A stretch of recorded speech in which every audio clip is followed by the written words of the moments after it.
بسم اللہ الرحمن الرحیم۔ السلام علیکم۔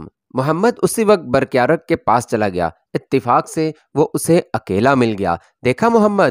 برکیارک نے محمد کو دیکھتے ہی کہا، یہاں کیا خون خرابہ ہو رہا ہے؟ اور تم یہ بھی جانتے ہو کہ ہماری ماں اگر لوگوں کو نہ بھڑکاتی تو وہ اوریزی کو آزاد نہ کراتے، اور یہ سارا خونریز فساد وہیں سے شروع ہوا ہے۔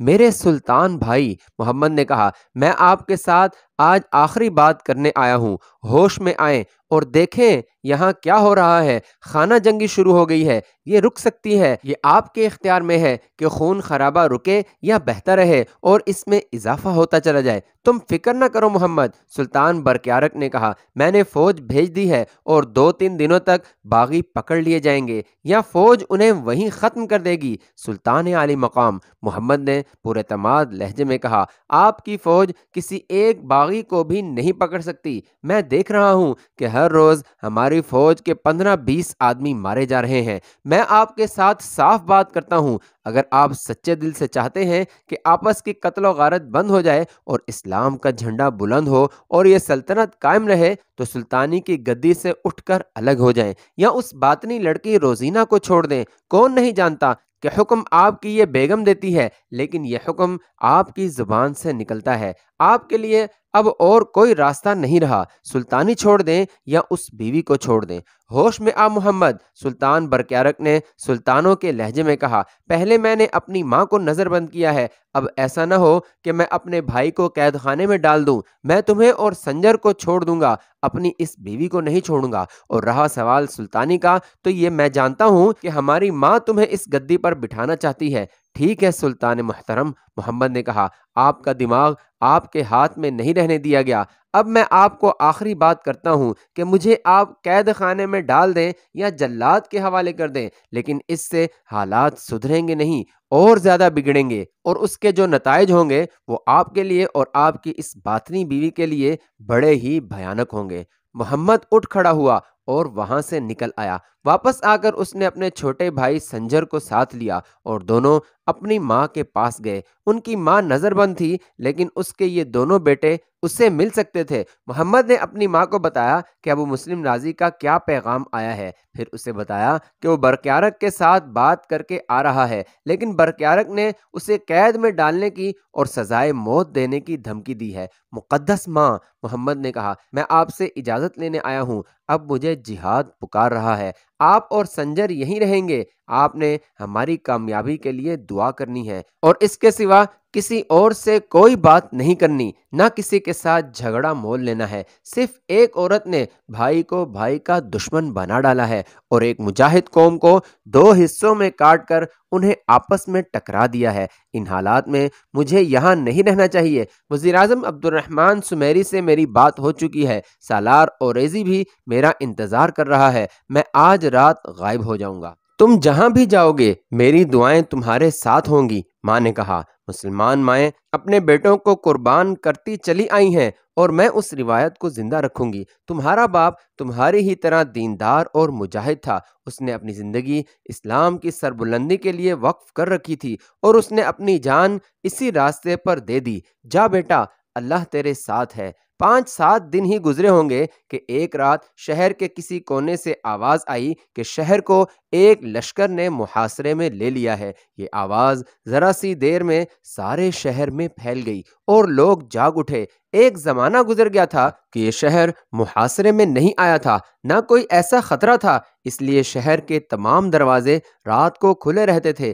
صرف یہ احتیاط کی جاتی تھی کہ ہر دروازے کے ساتھ 1-2 کمرے تھے جن میں فوجی رہتے تھے۔ انہوں نے کبھی نہیں دیکھا تھا کہ رات کو کون اندر آیا ہے اور کون نکل گیا ہے۔ اس رات جب شہر محاصرے میں آ گیا تو ان فوجیوں نے پہلا کام یہ کیا کہ شہر کے تمام دروازے بند کر دیے اور اپنے سپہ سالار ابو جعفر حجازی کو اطلاع دی۔ حجازی گہری نیند سویا ہوا تھا، اس نے محاصرے کا لفظ ہی سنا تو ہڑبڑا کر اٹھا اور شب خوابی کے لباس میں ہی دوڑ پڑا اور شہر پناہ کے ایک برج میں جا کھڑا ہوا۔ شہر کے دروازے کھول دو، باہر سے للکار سنائی دی، نہیں کھولو گے تو ہم دروازے توڑ کر اندر آ جائیں گے، پھر ہم کسی کو زندہ نہیں چھوڑیں گے۔ فوج کے متعدد دستے شہر سے دور سابق فوجیوں کی تلاش میں مارے مارے پھر رہے تھے اور کچھ پتہ نہیں تھا کہ وہ اس وقت کہاں تھے۔ باقی جو فوج تھی اسے اسی وقت جگا کر شہر پناہ پر چڑھا دیا گیا۔ شہر پناہ برائے نام تھی، یہ کوئی مضبوط قلعہ نہیں تھا۔ فوجیوں نے تیر پھینکنے شروع کر دیے۔ محاصرہ کرنے والی فوج کی طرف سے ایک بار پھر للکار اٹھی کہ مقابلہ کرنے کی کوشش نہ کی جائے ورنہ شہریوں کو بہت نقصان اٹھانا پڑے گا، لیکن سپہ سالار حجازی نے تیر اندازی جاری رکھنے کا حکم دیا۔ حجازی نے للکار کر یہ بھی پوچھا کہ تم کون لوگ ہو اور کس ملک سے آئے ہو؟ اس کا جواب نہ آیا۔ سلطان برقیارق کو اطلاع دی گئی تو وہ اٹھ کر آ گیا اور سپہ سالار حجازی کے ساتھ ایک برج میں جا کھڑا ہوا۔ رات ایسے ہی ایک دوسرے کو للکارتے گزر گئی۔ صبح ہوئی تو پتہ چلا کہ یہ اپنے ہی لوگ ہیں اور ان میں برطرف کیے ہوئے فوجی بھی شامل ہیں۔ چونکہ شہر کی فوج بہت تھوڑی تھی اس لیے سلطان کے حکم سے شہریوں کو مقابلے کے لیے تیار کیا جانے لگا۔ یہ بھی پتہ چل گیا کہ یہ فوج یا لشکر رہ سے آیا ہے اور وہاں کے امیر ابو مسلم رازی کا بھیجا ہوا ہے۔ شہریوں کو یہ خبر ملی تو ان میں بہت سے لوگوں نے مقابلہ کرنے سے انکار کر دیا۔ شہری یہ شور کرنے لگے کہ اپنی فوج نے اپنے ہی شہر کو کیوں محاصرے میں لے لیا ہے، اس کی کوئی اور وجہ ہوگی۔ حسن بن صباح کا ایجنٹ طبیب بہت خوش تھا کہ اس کی زمیندوز کوششیں کامیاب ہو گئی ہیں اور باقاعدہ خانہ جنگی شروع ہو گئی ہے۔ وہ اس پر تو اور ہی زیادہ خوش تھا کہ شہری بھی مقابلے کے لیے تیار ہو گئے ہیں، لیکن اس نے دیکھا کہ شہری مقابلے سے انکار کر رہے ہیں کیونکہ انہیں پتہ چل گیا ہے کہ یہ اپنی ہی سلطنت کی فوج ہے۔ طبیب نے دوسری چال چلی، وہ یہ کہ اپنے آدمیوں سے کہا کہ شہر میں یہ افواہ پھیلا دیں کہ رے کا حاکم ابو مسلم رازی باغی ہو گیا ہے اور اس نے امام حسن بن صباح کے ہاتھ پر بیعت کر لی ہے اور اس کی مدد سے اس شہر کو فتح کرنے آیا ہے۔ کچھ ہی دیر بعد یہی افواہ ایک سچی اطلاع اور خبر کی صورت میں سارے شہر میں پھیل گئی۔ شہری ایک بار پھر جوش و خروش سے مقابلے کے لیے تیار ہو گئے۔ شہر پناہ پر ایک انسانی دیوار کھڑی ہو گئی۔ شہر سے تیروں کا میہ برسنے لگا۔ محاصرہ کرنے والے نہتے تو نہیں آئے تھے، ان کے پاس بھی کمانیں اور تیروں کا ذخیرہ تھا اور ان کے پاس بڑے ماہر تیر انداز بھی تھے۔ انہوں نے جوابی تیر اندازی شروع کی تو دیوار پر لوگ تیر کھا کھا کر گرنے لگے۔ نقصان دونوں طرف سے ہو رہا تھا۔ وزیر اعظم عبد الرحمن سمیری نے دیکھا کہ ایک غلط افواہ پھیلا کر شہریوں کو بھڑکایا گیا ہے تو اس نے اپنے آدمیوں سے کہا کہ وہ شہریوں تک یہ خبر پہنچائیں کہ ابو مسلم رازی نے حسن بن صباح کی بیعت نہیں کی بلکہ ہمارا اپنا سلطان اپنی بیوی کے ذریعے حسن بن صباح کا مرید ہو گیا ہے اور اس شہر میں بے شمار باطنی آ گئے ہیں۔ وزیر اعظم کے آدمی بھی خاصے تجربے کار تھے، انہوں نے بھی یہ خبر اپنے طریقے سے پہنچانی شروع کر دی اور اس کے اثرات بھی دیکھنے میں آنے لگے۔ وہ اس طرح کہ کچھ شہری شہر کے دفاع سے منہ موڑ کر نیچے اتر آئے۔ ہوا یہ کہ کسی طرح سلطان کی اس فوج کو پتہ چل گیا کہ شہر محاصرے میں ہے۔ جو فوج برطرف فوجیوں کی تلاش میں ادھر ادھر گھوم پھر رہی تھی، ان دستوں کا کمانڈر کوئی عقل مند آدمی تھا۔ اس نے اپنے دستے اکٹھے کیے اور انہیں واپس لے آیا۔ اس نے دلیری کا یہ مظاہرہ کیا کہ عقب سے محاصرہ کرنے والوں پر حملہ کر دیا۔ سپہ سالار حجازی نے یہ منظر دیکھا تو اس نے یہ حکم دے دیا کہ شہر کے دروازے کھول دیے جائیں اور اندر کی فوج اور شہری باہر نکل کر محاصرہ کرنے والوں پر ٹوٹ پڑے۔ بڑی خونریز لڑائی لڑی گئی اور سورج غروب ہو گیا۔ اندر سے گئی ہوئی فوج اور شہری واپس آ گئے۔ وہ دیکھ نہ سکے کہ ان کے ساتھ ہی حملہ آور فوج یعنی جس لشکر نے شہر کو محاصرے میں لیا تھا وہ بھی شہر میں آ گئے۔ انہوں نے شہر کے تمام دروازے پر تیل چھڑک کر آگ لگا دی۔ اس طرح تمام دروازے جل گئے۔ رات کو شہر میں لڑائی ہی ہوتی رہی۔ اس کے ساتھ ہی حملہ آور لشکر کی طرف سے یہ اعلان ہوتے رہے کہ ہم تمہارے بھائی ہیں، ہمارے خلاف نہ لڑو، ہم باطنیوں کو یہاں سے نکالنے آئے ہیں۔ لیکن لڑائی جاری رہی اور شہری دو حصوں میں تقسیم ہوتے گئے۔ بعض طبیب کی افواہ کو سچ مانتے تھے اور دوسرے دوسری قسم کی افواہ کے قائل ہو گئے تھے، لیکن شہر کی گلیوں میں خون بہتا رہا۔ پھر دن اور ہفتے گزرتے چلے گئے اور یہ خون بہتا ہی رہا۔ ایک خانہ جنگی تھی جس میں حسن بن صباح کے پیروکار اور تخریب کار تیل ڈالتے رہے اور سلطنت سلجوکیہ میں بھائی بھائی کا خون بہتا رہا۔ تاریخ میں یہ بھی کہا گیا ہے کہ یہ سلطان کی گدی کی یعنی اقتدار کی خانہ جنگی تھی، لیکن مستند اور حقائق پر نظر رکھنے والے مورخوں نے لکھا ہے کہ آگ حسن بن صباح نے لگائی تھی، جس کا ثبوت یہ ہے کہ سلطان برقیارق مسلسل اپنی بیوی روزینہ کے زیر اثر چلا آ رہا تھا۔ احکام روزینہ کے دماغ کی اختراع ہوتے تھے، جس کا خفیہ رابطہ ایک عورت کے ذریعے طبیب کے ساتھ تھا، اور اسے حسن بن صباح کے احکام اور ہدایات اسی طبیب کی طرف سے اس عورت کی وساطت سے ملتی تھیں۔ سلطان برقیارق کے محل کے ارد گرد حفاظتی انتظامات بڑے ہی سخت کر دیے گئے تھے۔ یہ تو فوراً ہی واضح ہو گیا تھا کہ دو بھائی ایک طرف ہیں اور بڑا بھائی دوسری طرف ہے۔ وزیراعظم عبد الرحمن سمیری کا کردار ڈھکا چھپا رہا۔ وہ بظاہر برقیارق اور روزینہ کا زرخرید غلام بنا رہا، لیکن در پردہ محمد اور ابو مسلم رازی کے ساتھ تھا۔ سلطان کے یہاں جو نیا منصوبہ بنتا یا کوئی حکم ملتا،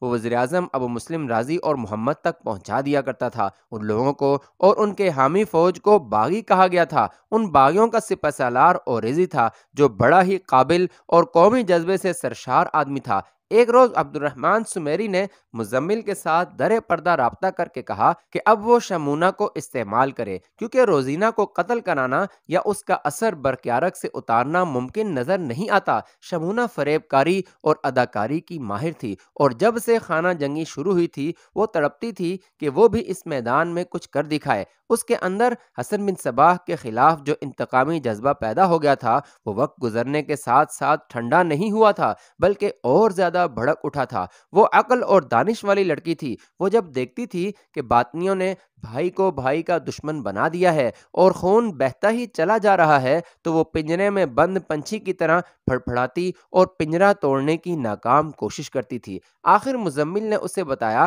کہ اب وزیراعظم سمیری نے اس کے لیے موقع پیدا کر لیا ہے۔ خانہ جنگی کو 6-7 مہینے گزر گئے تھے۔ یہ بھی واضح ہو گیا تھا کہ ابو مسلم رازی سلطان برقیارق کے خلاف اپنی فوج اور اپنے تمام تر وسائل استعمال کر رہا ہے۔ ایک روز وزیراعظم سمیری روزینہ کے پاس گیا اور اسے معمول کے مطابق بتایا کہ خانہ جنگی کی صورتحال کیا ہے۔ آج ایک درخواست لے کر آیا ہوں، وزیراعظم نے کہا۔ نیکی کا ایک کام کرنا ہے اور یہ آپ کے اختیار میں ہے۔ آپ بتائیں کیا کام ہے؟ روزینہ نے پوچھا۔ میں آپ کی خدمت نہیں کروں گی تو اور کس کی کروں گی؟ اس خانہ جنگی نے تو ملک کا بیڑا غرق کر دیا ہے، وزیراعظم نے کہا۔ میں ابو مسلم رازی، محمد اور سنجر کو قتل کروانے کا انتظام کر رہا ہوں، لیکن اس وقت آپ سے ایک اور عرض کرنا چاہتا ہوں۔ میرا ایک بڑا ہی معزز اور پیارا دوست تھا، وہ بیچارہ مارا گیا ہے۔ وہ گھر سے نکلا ہی تھا کہ ایک برچھی جو کسی نے دوسرے کو ماری تھی وہ اسے لگ گئی اور وہ وہیں ڈھیر ہو گیا۔ اس کے 2 جوان بیٹے تھے، دونوں خانہ جنگی میں مارے گئے ہیں۔ اس کی صرف بیوی اور ایک جوان بیٹی بچ گئی ہے، لیکن ان کے گھر میں کھانے کے لیے ایک دانہ بھی نہیں۔ لڑکی جوان ہے اور کچھ زیادہ ہی خوبصورت ہے۔ میں ڈرتا ہوں کہ کہیں باغیوں کے ہاتھ چڑھ گئی تو بیچاری کی زندگی برباد ہو جائے گی۔ میں نے آپ کو پہلے بھی کہا تھا کہ آپ کے یہاں نوکروں اور نوکرانیوں کی تو کوئی کمی نہیں، لیکن ایک سلجھی ہوئی اور سلیقہ شعار اور خوبصورت کنیز آپ کے پاس ضرور ہونی چاہیے۔ اگر آپ میری یہ عرض مان لیں تو میں یہ لڑکی آپ کے حوالے کر دوں۔ اس سے ایک تو آپ کی ضرورت پوری ہو جائے گی، اور سب سے بڑی نیکی تو یہ ہوگی کہ ایک پردہ دار یتیم لڑکی کو سہارا اور پردہ مل جائے گا۔ میں اس لڑکی کی ہر طرح ضمانت دینے کو تیار ہوں۔ آپ کو اتنی لمبی بات کرنے کی ضرورت نہیں تھی، روزینہ نے کہا۔ اس لڑکی کو ساتھ لے آتے اور میں اسے اپنے پاس رکھ لیتی۔ آپ اسے لے آئیں۔ اگر اس کی ماں بھی آنا چاہتی ہے تو آ جائے، میں اسے رہائش کے لیے جگہ دے دوں گی۔ نہیں بیگم محترمہ، وزیراعظم نے کہا، اس کی ماں اپنے گھر میں ہی رہنا چاہتی ہے۔ آپ اس کی بیٹی کو رکھ لیں اور کبھی کبھی اسے اپنے گھر جانے کی اجازت دے دیا کریں۔ اس طرح شمونہ روزینہ کے پاس پہنچ گئی۔ اس نے روزینہ کو اپنا نام نگینہ بتایا۔ روزینہ سے ملتے ہی وہ رو پڑی اور اپنے باپ اور بھائیوں کو یاد کر کر کے گھر کی باتیں سنانے لگی۔ شمونہ نے ایسی اداکاری کی جیسے وہ بالکل ہی سیدھی سادی اور پردہ نشین لڑکی ہو اور اسے دنیا کی ہوا ہی نہ لگی ہو۔ آپ مجھے سمجھاتی رہیں کہ میں نے یہاں کیا کرنا ہے، شمونہ نے کہا۔ میں آپ کی پسند اور مرضی پر پوری اترنے کی کوشش کروں گی۔ اگر مجھ سے کوئی غلطی ہو جائے تو یہ سمجھ کر معاف کر دینا کہ میں غریب اور پسماندہ سے گھرانے کی لڑکی ہوں۔ ایسا شاہانہ گھر تو میں نے کبھی خواب میں بھی نہیں دیکھا تھا۔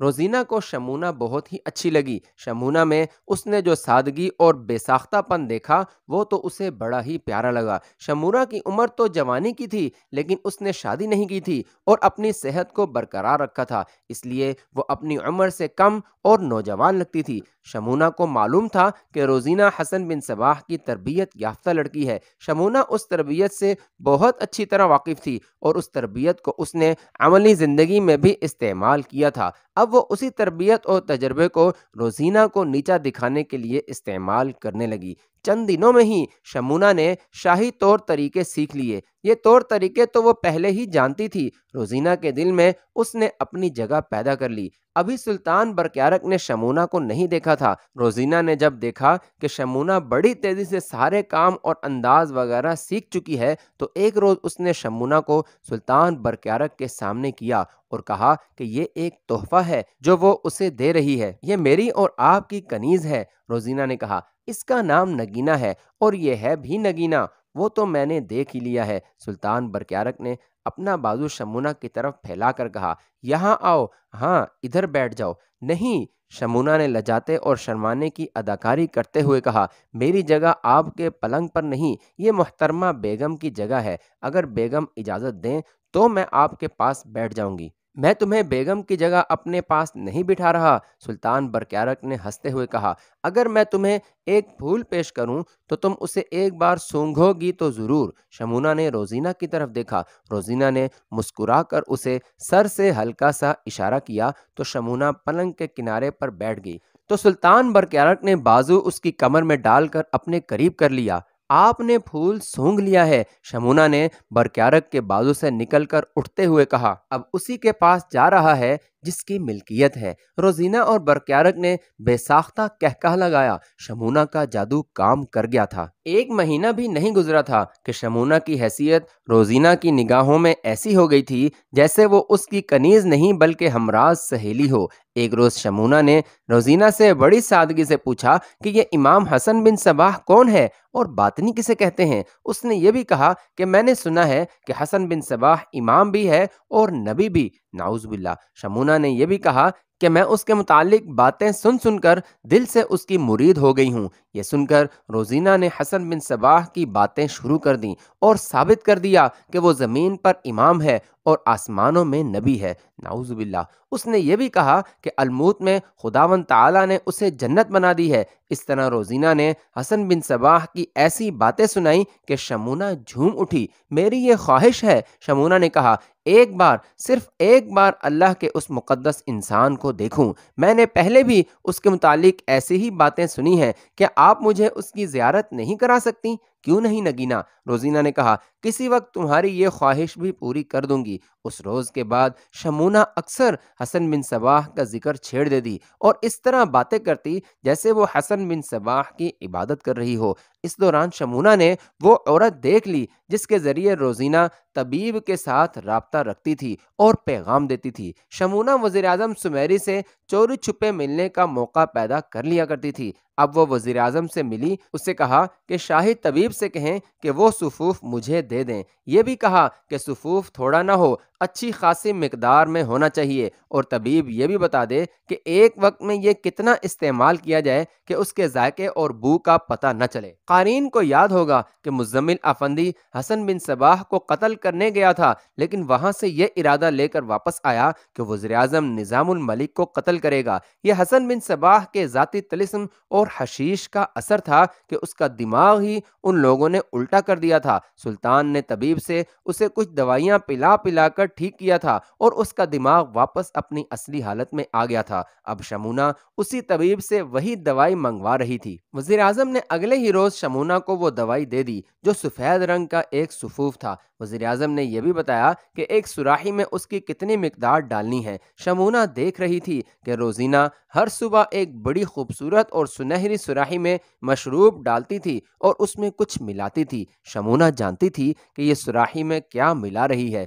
روزینہ کو شمونہ پر مکمل طور پر اعتبار آ گیا تھا، اس لیے وہ اپنی بیشتر حرکتیں شمونہ سے چھپاتی نہیں تھی۔ اس نے شمونہ سے کہہ رکھا تھا کہ سلطان جب اپنے کام سے واپس آئیں اور وہ موجود نہ ہو تو سلطان کو ایک پیالہ اس مشروب کا پلانا ہے۔ روزینہ اکثر شمونہ کے ساتھ حسن بن صباح اور اس کی جنت کی باتیں کیا کرتی تھی، اور شمونہ اس کی یہ باتیں ایسے اشتیاق سے سنا کرتی تھی جیسے اس پر مدہوشی طاری ہو جا رہی ہو۔ کبھی شمونہ یہ بھی کہہ دیتی کہ آپ کتنی خوش نصیب ہیں کہ حسن بن صباح کی زیارت کر چکی ہیں۔ ایک روز روزینہ نے حسب معمول سراحی میں مشروب ڈالا اور شمونہ سے کہا کہ یہ سلطان کے کمرے میں رکھ دے۔ شمونہ سراحی لے گئی اور سلطان کے کمرے میں بھی چلی گئی، لیکن اس نے سراحی وہاں رکھنے کے بجائے غسل خانے میں لے جا کر نالی میں بہا دی۔ شمونہ نے روزینہ کا ہر روز کا معمول دیکھ لیا تھا۔ اسے معلوم تھا کہ اس وقت روزینہ کون سے کمرے میں ہوگی اور وہ کتنی دیر وہاں رہے گی۔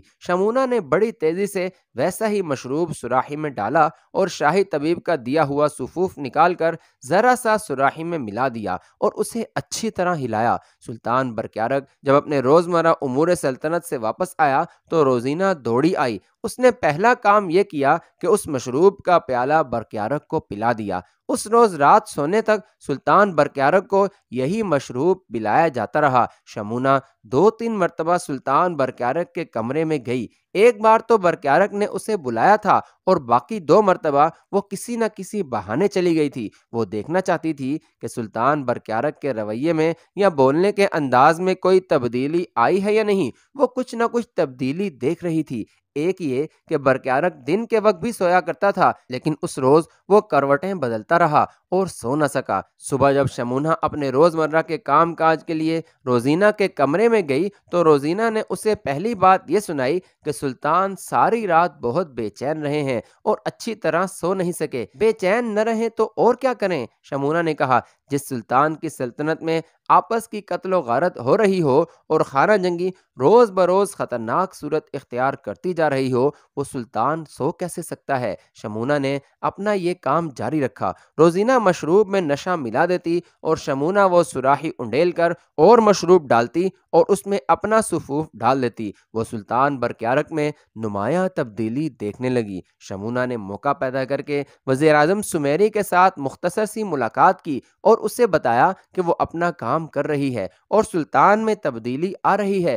تبدیلی یہ کہ وہ اب کسی وقت گہری سوچ میں کھو جاتا اور بات سنجیدگی سے کرتا تھا۔ وزیر اعظم نے اسے یہ نئی بات بتائی کہ طبیب نے کہا ہے جس مشروب میں کوئی نشہ، خواہ اس میں حشیش ہی ملا ہو، اس میں یہ سفوف معمول کی دگنی مقدار میں ڈال دو تو بھی نشہ اثر نہیں کرتا۔ طبیب کی یہ ہدایت شمونہ کے لیے بڑی آسان تھی۔ روزانہ مشروب غسل خانے کی نالی میں گرانا خطرناک تھا، وہ کسی بھی وقت پکڑی جا سکتی تھی۔ اس نے اب یہ طریقہ اختیار کیا کہ روزینہ نشے والا سفوف سراحی میں ڈالتی تو شمونہ اس میں اپنا سفوف زیادہ مقدار میں ملا دیتی۔